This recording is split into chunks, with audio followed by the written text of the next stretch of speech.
friends, how are you guys? I feel like it's been forever since we just sat down and chatted. We've been doing a lot of cozy hobbies and thrifting and decluttering, but I just wanted to sit down and do like a Q&A life update kind of a thing because I've been getting a lot of questions from you guys, and I also asked for more on Instagram and in the community tab.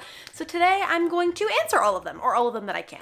This video is sponsored by BagSmart, and we'll talk more about them later. The first question, and maybe the one that I've been asked the most often, is do you think you'd be open to discussing and showing mom content without showing the kids? And the short answer is yes, of course. The long answer is I don't know what I have left to say or contribute. So if you guys have specific topics you would like me to cover, I would love to do that. I am definitely not like never doing mom content again. I'm just not showing my kids' faces. But I kind of feel like I've done potty training, and I've done like how to raise an emotionally intelligent child, and I've done baby-led weaning, and I've done how to fly with a baby, and all of the topics that like I was Googling when I was a new parent. And now that we're in the new stage, I'm not sure what you guys want to see. Like, is it preschool or kindergarten readiness? Is it like teaching your kid to read? Let me know what you guys want to see and I will make it. Are you still full-time on YouTube? I noticed there have been less videos. I'm so sorry about that. Honestly, summer has just been crazy. So I did go down to every other week instead of every week for videos just for a little bit because I was just trying to keep my head above water with like all of the kids' activities and like having a fun summer as a family.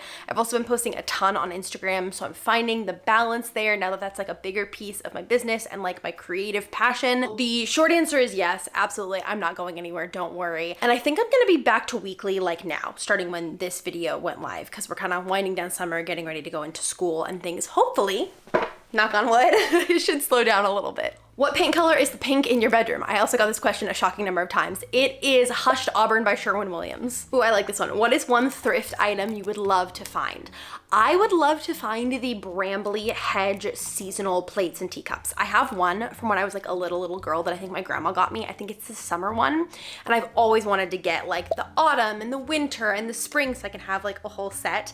I did see just the saucer the other day at the thrift store and somebody picked it up right in front of me. And I've been looking for those for years, and they put it in their cart and they had no idea what it was. And I was like, look at Brambly Hedge, it's really fun and cute and I think you'll like it. But they did buy it and I was slightly devastated, but that's something I would love to find one day. What's in your bag right now? Y'all are about to expose me. Disclaimer, I did events this weekend. I had 3 book signings within 24 hours, which was incredible. I had the best time. But my bag is packed. It is very ADHD coded right now, but I'll show you what's in it anyway. So this is the BagSmart Paz 28 liter day pack in the color Grollo. And this is what I use when I am commuting to a book event because I can fit all my business stuff inside. So I'll go through all the pockets with you because there are many. On one side, I have my water bottle. This bag does fit a 40-ounce water bottle, but I just have my little Yeti in here with all my stickers. Little sticker tour here in case you're a nerd like me and you want to see. And then on the other side is my tripod for my phone. So this is really cool because it's really small. There's a remote that goes in here, but I don't use it, so I usually don't pack it. You just press the button on the bottom and it turns into a tripod, and it's like really long. Like, I don't know if you can even see how long this is. And then it folds up really nicely for travel, which is great because if I'm at a book event, I just want something like compact. What else is in here? Oh, my earbuds. Got my earbuds in that little pocket as well. Let me zoom you out a little bit so you can see a little bit better. Also, I've got my little fox pin on here. Little World's Beyond Number Fireside fox pin. I love him. He goes with me everywhere. In this front pocket here, what do I have? Oh, this is just gonna be embarrassing and I'm just gonna have to get over it. We've got a Value Village coupon. I always have one of these on me. I also have one in my glove compartment at all times because you never know when you're gonna go thrifting. This is normal. I've got my little like croissant coin purse for when I'm dealing with cash at book events. I also have, here's where it gets a little unhinged, some D6s that I got at Free RPG Day. A little fidget clicker mushroom guy. He needs a name. Comment this little guy's name. And then I also have a lead test swab kit because again, you never know when you're gonna go thrifting, and if I'm thrifting antique furniture, I always test it for lead before I bring it home because I got bit one time by that and had to get rid of something that I was very excited about thrifting, and it was very sad. So now I test before I bring it home. Then we've got this pocket right here. I've got a tape measure, also for thrifting. I do a lot of thrifting stuff in my bag. I have a sticker book. This is like all my stickers in one place, and the paper is just like sticker paper, so I can like take them off whenever I want to and like use them on stuff and then put them back if I don't find the perfect placement. Then we have this pocket right here, which is a velvet lined pocket, and normally my phone is in here. I really like this because it doesn't scratch up any like screens that I put in here. So sometimes I'll like have my Nintendo Switch in here or my Kindle, but it is this like velvet lined pocket. I'll show you. Very nice. In the main compartment, I think I mostly have like table decor and stuff I bought. So I bought a couple books. I got The Other Side of the Mirror. This is so pretty. This is a special edition, and this author is local, and she's so stinking sweet. Her name is Dana Evan, if you want to look up her book. And then another local author, Anna Hawthorne. I got The Golden Rose of Valinul. I hope I'm pronouncing that right, but I thought the cover was really pretty. A croissant candle. This isn't normally in my bag, I will say. This is like specific for author event stuff. And then I've got a box of, I believe, stickers and character art. Yeah, so we've got like double-sided character art for my book, little stickers, just freebies to give to people. This is also a really great place to like put your lunch if you're commuting. This is like the perfect bag for commuting because you can fit so much in it. It's actually kind of a problem because I will take as much as I can possibly hold. And in this back pocket here, I have a little laptop pouch in here. My writing laptop with all my bookish stickers. And then I always carry a spare copy of my book with me just because you never know who you're gonna meet. I did sew this little sleeve for it, so the book fits perfectly in here. I was quite proud of it. Like I said, I'm working my way up with the sewing stuff. There's even more pockets in here. There's like one back here. It also has like the clip that can go across your chest for when it gets really heavy because you put too much stuff in it like me. But yeah, that is what's in my bag right now. If you're looking for a new bag for work or school, BagSmart's got some really great options. This one specifically is also stain and water resistant, which I think is really cool. And it's got multiple carrying options. It's just a really solid bag all around. I will leave the link down for you in the description. What is one hobby you would like to try but feel intimidated to start? Sewing clothing. I am working up baby steps. I started with stuffed animals, and then I made a bonnet for Juniper when she was really little, and then I didn't do anything for a really long time. But recently I've been like thrifting old lady nightgowns and turning them into like a top and shorts PJ set. And I feel like that's like a good intro because a lot of the stuff is like the bottom hem of the shorts are already done and the whole like the arms are done, so I'm just like cropping and then like making the shorts pattern out of a pair of shorts that already fit me. So my goal is by the end of the year to completely sew a piece of clothing for myself from scratch, but it's hard. And I think that it would be really cool to be able to just like have an idea in my head of a piece of clothing that I want to have and be able to just like make it, especially if I can thrift the material. That sounds amazing. So that's a dream. Rough ETA for your second book. Okay, I'm gonna say early 2026. The goal is January. My hard deadline is April. That's when I told myself I have to have it out, but I'm hoping for January. And should we do a little sneaky cover reveal? Let's do a little cover reveal. I'll pop it on the screen here because the cover is done, even though the book isn't quite finished yet. This is the cover for The Crown Divided. I love her. She's like a pretty sagey green, coordinates with the cover for the first book, and they will be like the same size, so they'll line up nicely on a bookshelf. And I'm so excited about it. I hope that you guys love it as much as I do. I basically behind the scenes was hoping to get this out a little bit sooner, and then I did a wild pivot halfway through writing it and added a second POV. And so I like really went back to the drawing board because I want this to be the best that it can possibly be and not just like rushed, because I know you guys are asking and I want to get it out, but I also want it to be like really solid. So thank you for your patience, and I'm so excited, and I hope that it will be worth the wait. What is your favorite cozy hobby you've started? I would count D&D as a cozy hobby, and I'm gonna say D&D because I'm in 3 campaigns right now, one of which I DM for subscribers. I literally just asked on Instagram. I was like, who wants to play D&D with me every other week? And it is so much fun. I am obsessed. I cannot get enough. I wish I could play every single day, but alas, I have adult responsibilities and a job and children. But whenever I can, I'm playing D&D. What are your top 5 favorite books?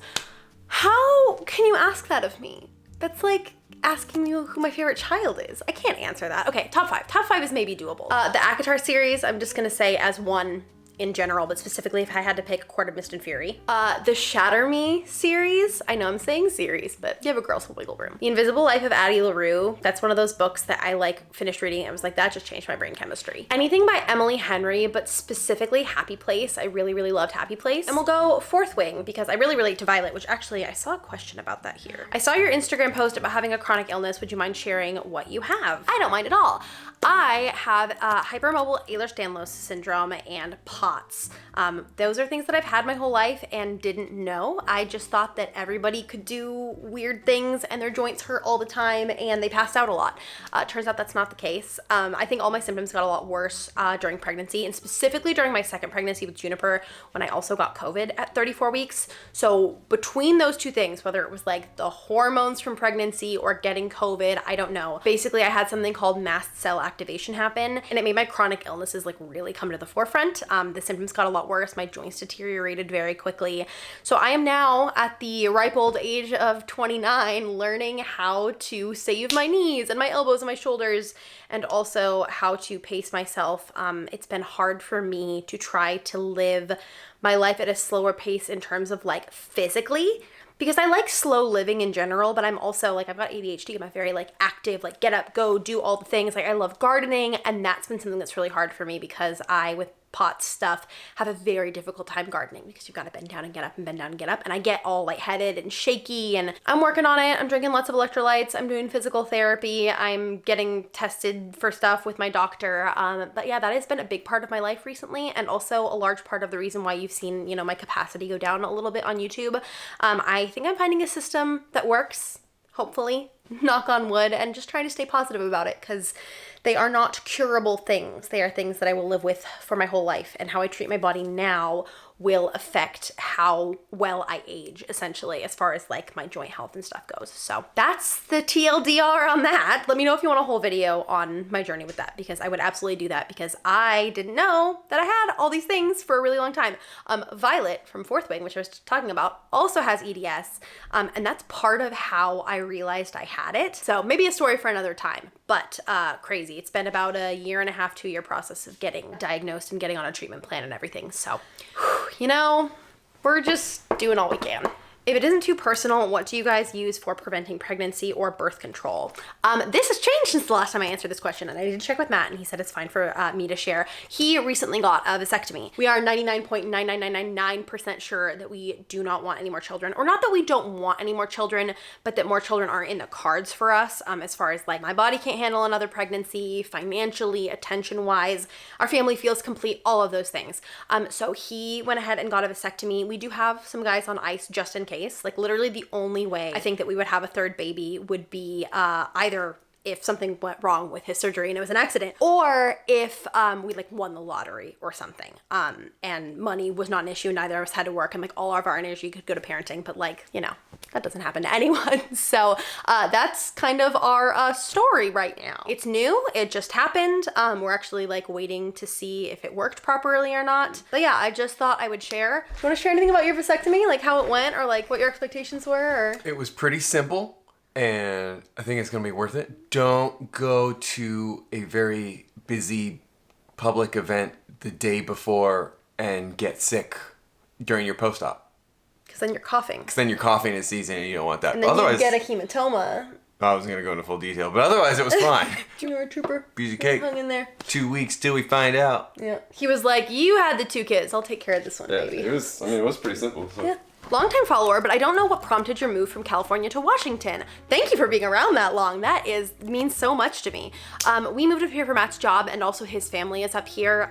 Things kind of just aligned to where he got a job offer up here. It was close to where his family lived. It made sense for us at the time, since I was doing this and also like freelance copywriting and web design and like all that kind of stuff, so I could work from anywhere. And we love it up here. I will say I love it more right now in the beautiful weather than I do in like the winter, which is approximately 9 months long here. But we're in our dream house. I really like the culture that we're raising our kids in. I think I like it a lot more up here than I did in Orange County. So I think we're staying put, you know, forever maybe? What are your kids' favorite toys and games right now? Our kids are obsessed with Mulan right now. So for Rowan, it's a lot of like foam swords. Actually for Juniper too, and lightsabers. They're really into like the foam swords and lightsabers. Juniper also recently got her first American Girl doll. I found it for her on Marketplace. Its name is Millie, I believe is what she named it, which is hilarious because all her dolls have very similar names. We've got baby Mia, baby Amelia, baby Lila, baby Millie's. They all just like kind of sound the same. Baby Clara. But she's really loving dolls, and specifically her American Girl doll that I got for 35 bucks on Marketplace that looks like her. It's got green eyes and brown hair with things. It's very cute. Will you share some D&D content on your channel? Would love to see it. I would love to make some D&D content. I've been making some D&D content on Instagram, specifically around like my setup and like fun D&D adjacent DIYs. But if there's anything in particular you'd like to see, let me know, because I cannot stop yapping about D&D. You know, one of our campaigns, which is Dragonlance, which Matt is DMing, I play a wood elf druid. Then in our like heist campaign, which is DM'd by Kyle, shout out Kyle and Stephanie. So grateful to you guys for DMing and also playing with us. It's called the Miradalis Falcon, and I am playing the witch class from Worlds Beyond Number, Coven of the Green. Very, very fun. And the third one that I'm DMing a Wild Beyond the Witchlight campaign. So, like I said, a lot of D&D. What's your favorite recipe of all time? Ooh, that's fun. There is a sun-dried tomato, like creamy chicken pasta recipe in the Trader Joe's 5 items or less book that I've been really loving recently. Also cardamom buns, the Fixed Feast Flair cardamom buns. So there's one sweet, one savory. Can you talk about social anxiety and feeling like a weirdo? Yes, I have such bad social anxiety. For me, I think it's like specifically like the rejection sensitivity dysphoria thing that's like ADHD adjacent, where I am like, I have a great time at an event, and then after I leave, I second guess every single word I said, and I convince myself that everybody who's there hated me, and that I was obnoxious, and that I talked about myself too much, or that I didn't talk about myself at all, and I just asked probing questions, and people felt like they were being interrogated. And I have to just like really take a second to be like, okay, what proof do we have that any of this is true? If it's an event with people that I'm really close with, I'll straight up ask, be like, hey, did I say anything weird? I've just like got a weird social anxiety moment going, and they'll tell me. Like, I trust them to tell me. But if it's like a group of like acquaintances, or it's a work thing or whatever, first of all, therapy, incredible. But it's really like, what evidence do we have that this is true, or is this a cognitive distortion? I love the cognitive distortions list. I will put it up here on the screen. It's a handout that if you've ever been to therapy, you've probably been given, and it is very helpful when you're examining your thoughts that are like your first thoughts. My therapist always says that our first thoughts are how we were raised or how we're conditioned, and your second thought is who you actually are. So sometimes it takes a little bit of interrogation to get from thought 1 to thought 2. Would you recommend a switch to someone new in gaming? I only like cozy games. Yes, but I would say that if you're like new to gaming, you don't care about graphics all that much, you want cozy games, get like an old Switch. Like, I don't even have an OLED. I have like the original Switch, not a Switch 2, and it's fine to play my games. Like, the graphics aren't as pretty as like when I play on my PC or like Matt on his like Claw or whatever, but it gets the job done. A lot of those cozy games are very casual, so you don't need like a big high performance machine, and I think a Switch is great, and you can get a Switch 1, like not OLED, for pretty cheap secondhand online. So that's what I would recommend. If you want any game recommendations, I'll put a list of some of my favorites on here. Also, if you want to just like try out cozy gaming, I'll put a list of iPhone games here so you can like see if you even like it as a hobby before you invest in it. Will you continue writing books and move your career more towards being an author? So the answer to that is yes, no. Yes, I will continue to write more books. I have a third one planned after The Secrets of the Crown duology is all done. Something witchy this way comes. That's the only hint I'll give for right now. But I don't have any plans to try to make a career out of it. It's really just something I do for the love of it and for fun. I am loving what I do here. Social media is something I absolutely adore. I love getting to wake up every day and decide what work is. It's like, oh, I can film a craft project, or I can declutter my house or whatever. The author stuff is something I do as a passion project on the side, and I think it would kind of take the fun out of it if I was like trying to make a full-time income out of it. Something that has really surprised me is how much I love the marketing side of it. I have just fallen in love with the marketing side of being an indie author. And I kind of just thought like I knew I loved writing. Like, obviously I was an English major for a reason. I've been writing books since I was like 9 years old. But I didn't realize how much of being an indie author is marketing your work. And thankfully, I've realized that I love that. That is my ish right there. I love going to book events. I love doing signings. I love collaborating with indie bookstores. I love making merch and freebies for people. I love making TikToks about my book because I just get to like be obsessed with my own world and my own characters and like fangirl over my own stuff.